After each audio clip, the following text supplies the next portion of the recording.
Hi, this is Brad Hennings from CCK Law.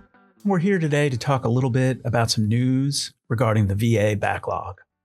So on November 18th, 2025, VA announced that the backlog of veterans waiting for VA compensation and pension benefits has dropped by more than 57% over the course of 2025. That's a big number. So let's talk about the definition of backlogged. A claim becomes backlogged once it has been pending for more than 125 days. So these backlogged claims fell from 264,717 to 112,353 this year. So VA attributes this reduction to multiple record-breaking production milestones. So VA processed over 3 million claims in fiscal year 2025, breaking the previous 2.49 million record from fiscal year 2024. There were 1 million claims processed by February 20th, the fastest pace ever recorded.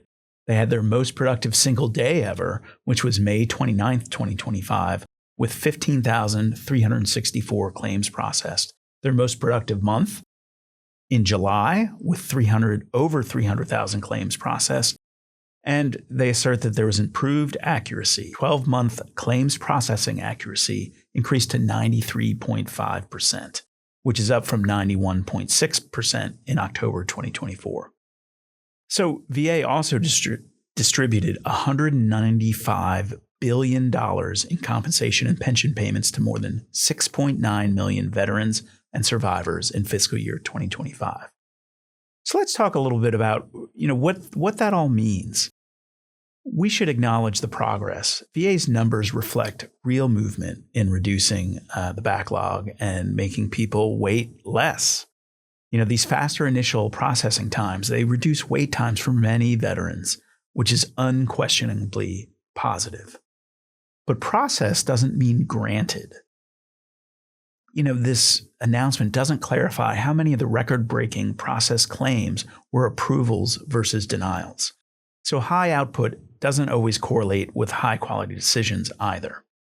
So these accuracy claims need some context. Although VA states accuracy improved to 93.5%, past Office of Inspector General and Government Accountability Office reviews show that accuracy often refers to VA quality checks that are internal, not independent review. And errors that harm veterans may still fall outside VA's internal definitions. So we want to be a little careful in interpreting those accuracy improvements. There's also, the concern there was such a record-breaking speed that it creates this natural concern of, are the decisions thorough? When processing surges, common legal issues tend to multiply. You get inadequate medical examinations, the compensation and pension examinations. You have errors in applying regulations, failure to evaluate lay evidence, and missed secondary or presumptive theories in these claims. So these patterns typically surface months later in appeals, which can take years. As we know, the appeals process can be quite lengthy. This means that even though you have faster claim decisions, the path to benefits might be even longer now. So this press release concerns initial claims only. It's not talking about appeals. So the board and the CVC appeals remain separate pipelines with their own delays. When I say board, I mean the Board of Veterans Appeals, which is the appeals body within the Department of Veterans Affairs. And the CVC is the Court of Appeals for Veterans Claims, where veterans and their dependents appeal decisions if they don't like the decision that VA has made.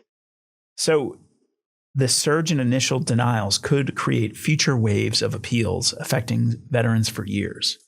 So overall, this is really encouraging. It's great to see VA get this amount of work done. Their veterans and their dependents are waiting less time, and the agency appears to be really, really working hard. But we want to caveat that with we don't know how accurate these decisions are.